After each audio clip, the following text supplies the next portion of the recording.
I think the main reason people are running away from friendship is because friendship they bring billing. Small time, me I don't become friends. Depend on your circle. See, your mama swallow shovel. Why?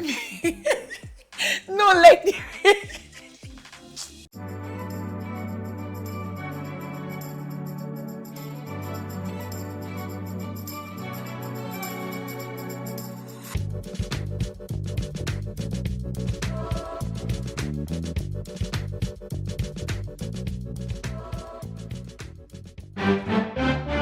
This is Banking on Love, where people talk about money on their first dates. They will pick from the deck of love cards on the table and ask their date a question. It could go great or not so great. Well, let's see who's compatible and who's not. Welcome to Banking on Love. These are the moments when we recount the years to ask, whose dreams did we hold close enough to hear, even as a whisper? In 30 years, we said, you can hold our promise as bond. We built our foundation on these pillars: education, environment, community, art. We adopted schools to call our own, put books back in the rightful hands of children, rebuilt libraries for them to love. We said, you read, said you imagine, the whole world is waiting. We captured the stars in the eyes of athletes, their feet afford rhythm on greener grass, bodies glistening like black gold in the sun. We made what was forgotten new again. We turned waste to play, waste to style, and remembered that discarded does not mean destroyed. We wrapped the heart of a child in orange ribbon and said, this too is a gift. On Massey Street, we covered babies with our care and breathed new life into the walls. On streets across the world, we said, there is no room for hunger here. This is how small changes transform the world. Call the artists, our voice, our conscience, the keepers of culture, creators who tell our stories with food and fashion. Turn whatever their hands can touch into something more. Indigenous as global, global as homegrown, put the women behind the lens. Pull the dusty manuscripts from their shelves, pull the art into hollowed halls to sit beside the greats, pin our image to canvas and render us immortal. Remind us who we were and how many times we said, yes, there's hope for you here, where we bank on people, where we count on unseen potential. We dare to build from the very idea that dreaming is a fundamental human right, so dream bigger. Dream for a community of people who know that wealth is built by our own hands. Ask us now at 30. Ask us again in 30 more. Was this the founder's dream? Are these the promises made to enrich, transform, restore? Is this what was built with just passion and people? We will answer without flinching. We followed the orange rule and found the beating heart of a people. And we would do it all over again.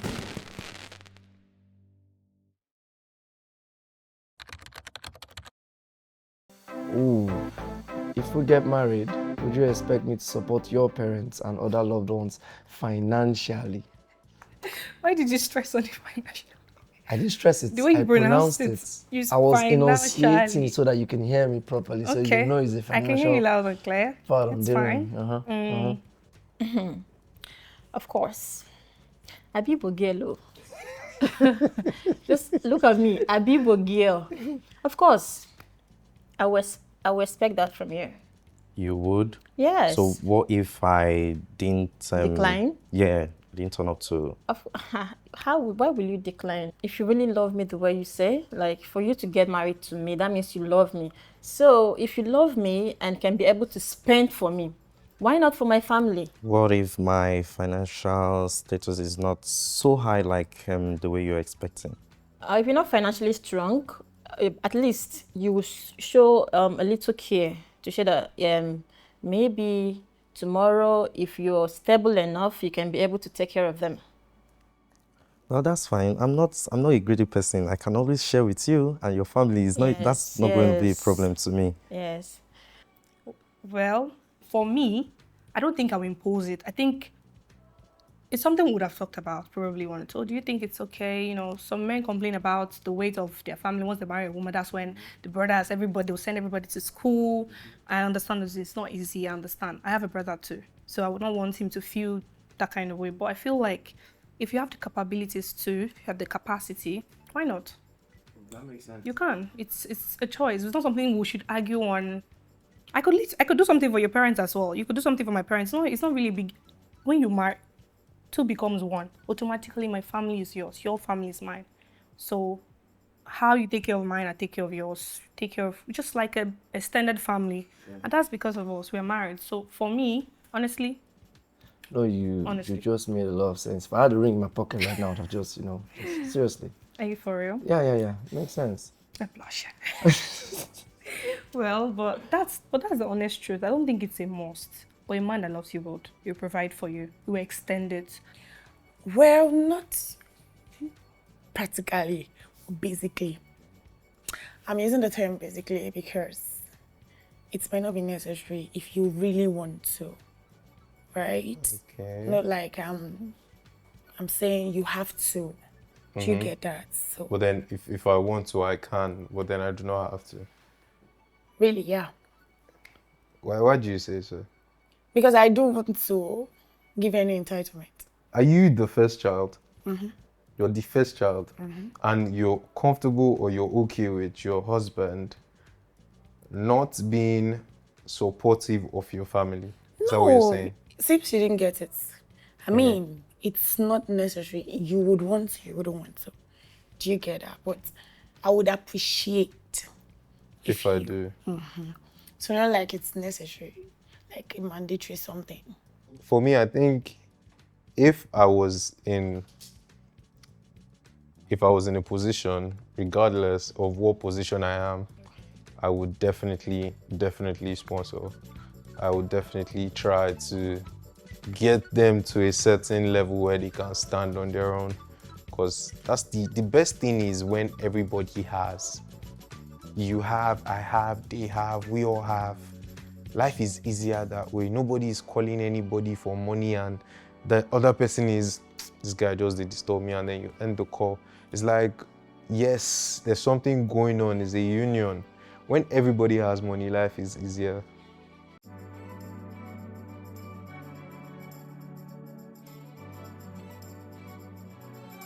If we ever end up together and have children, at what age should we start teaching about financial responsibility?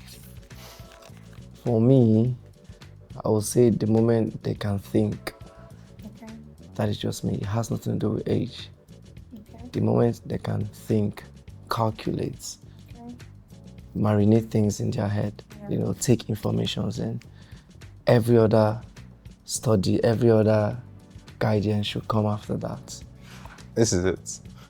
To me, I believe as long as the child is able to understand that 2 is bigger than 1, then the child should start learning about finance. They should start learning financial literacy to know how to conduct wealth. Because anything can happen. At what age? Like I said, if at the age of 2, the child understands. Are you serious? you have no idea. You see, there are levels to education. There are levels to education. When you were 2 years old, they were probably teaching you 1 + 1. When you turned 10, they took it up to 5 divided by 9 times 25. When you got to 13 or 14, it multiplied and became indices.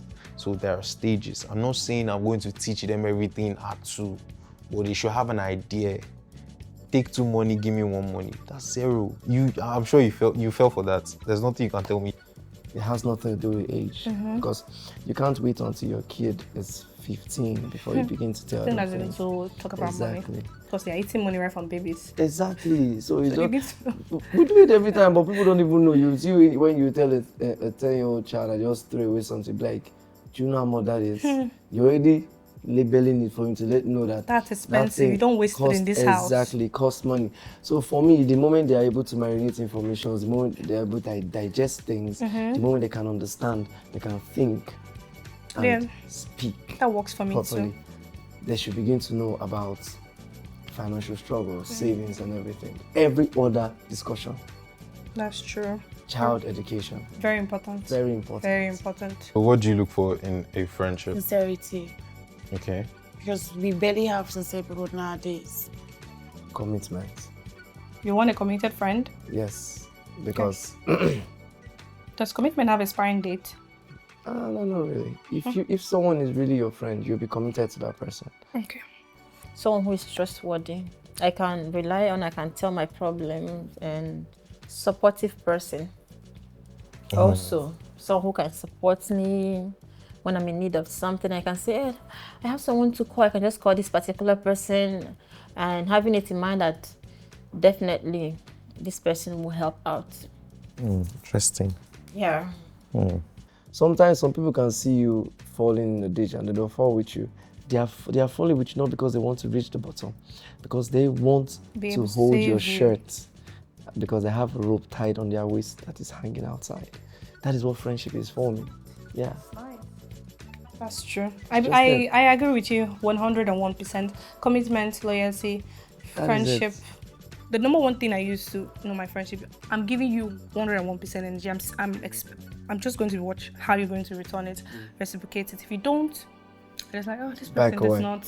I don't even tell you, don't be my friend anymore, cut me off, all those things I do. Just do it quietly, yeah. And I'm out. Back it up, back it up. It take like 10 years to reply your message. And before you know, the thing will die off. So I think the main reason people are running away from friendship is because friendship, they bring billing. Small time, you don't become friends. Depend on your circle. See, your mama swallow shovel. Why? No, like billing still follow regardless of your circle. No matter how rich you are, your friends, your friendship circle, they will still bill you. So, generally, I think everybody runs away from friendship because of billing. Because small familiarity now, you go on, they collect money from my hand. Why? So, it's a rhetorical question, so. But basically, that's it.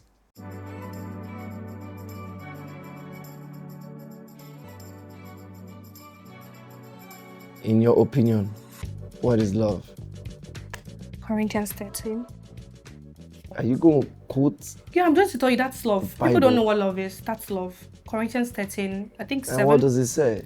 Love is kind, love is pure, love is trust, love is patient, love is forgiveness, love is it's just a lot of things. It's how do I explain it?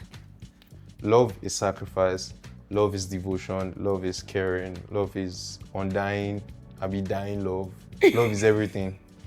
Love is caring, love is giving. So, general terms. General terms. Yes, it's a general term. Like your definition is based on general terms. Okay, so you're saying my definitions are basic. My definitions are basic. In my opinion, love is putting yourself second. Exactly. It's not self-seeking. That's just forgiveness. My opinion. You have to forgive 909 times, like 707, continuously. In fact, every day of your life in marriage, you'll be forgiven. If not, the day you stop forgiving, that's the day you walk out. Love is communication and attention. In as much as I can have you whenever I want, it makes it more stronger and understanding. When you say you can have me anytime you want, amazing. Yes, I would like that. But just imagine you have me every time you want or anytime you want. No vex, so now that love go chop. No, hold on. We're talking about love here. We're not talking about the basics of love. We're talking about basics. Sure. Would I want to date a broke guy or someone that is not focused? Answer that question. Would you want to date Never. a broke guy? Okay. Explain to me why you don't want to date a broke guy. No, I can't. I can't pretend. Why? I will. I'm not asking you to pretend. Just tell me why. Because generally when I would want something and definitely my man or me, what if I can't afford it? Why is it my partner? Okay, so that means you are broke and then you want to upgrade yourself by being Okay, with now a we are rich guy. switching this to something else. What do you mean by me? You literally said you want to we get are something in you a can't relationship afford. whereby we should both be supportive. Do you get? Exactly, support the broke guy. With what? That means you're broke. What are you saying? But you saying you cannot be with a guy that cannot support you simply means you are broke and you need support. It's not rocket science, mama. Calm down. Let's do it. Let's do it this way. You need support. Why do you need support? Because you can't do it by yourself. Wait, having a relationship, is it a job platform? Excuse me, no.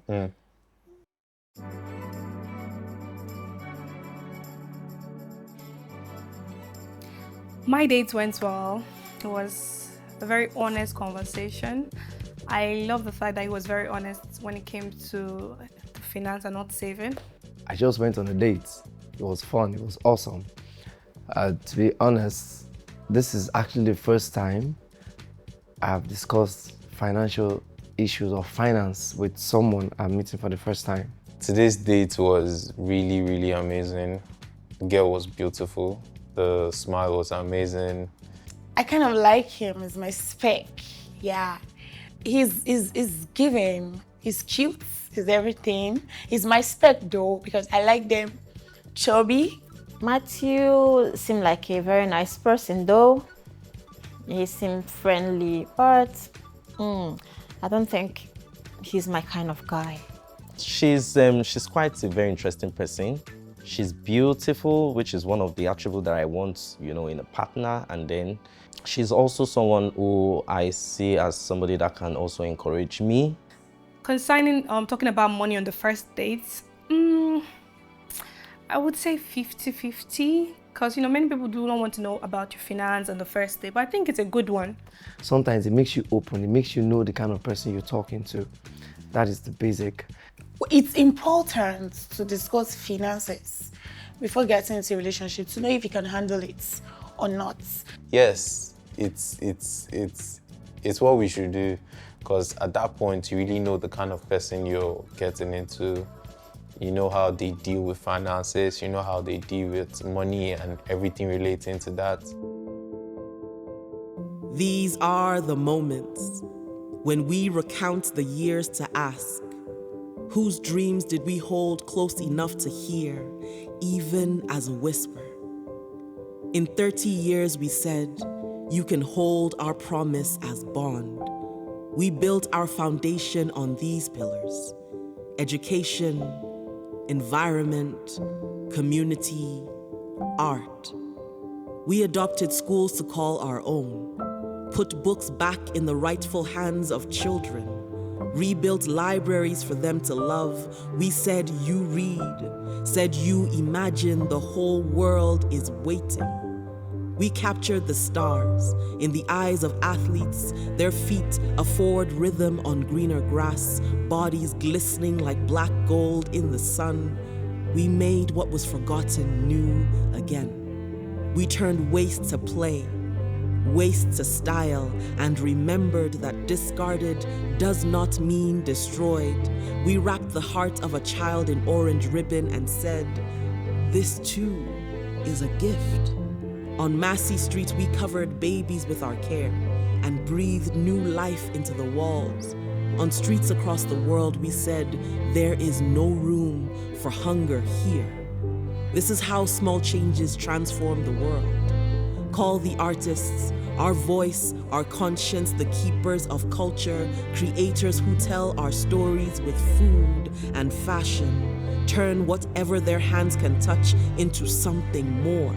Indigenous as global, global as homegrown, put the women behind the lens. Pull the dusty manuscripts from their shelves, pull the art into hollowed halls to sit beside the greats, pin our image to canvas and render us immortal.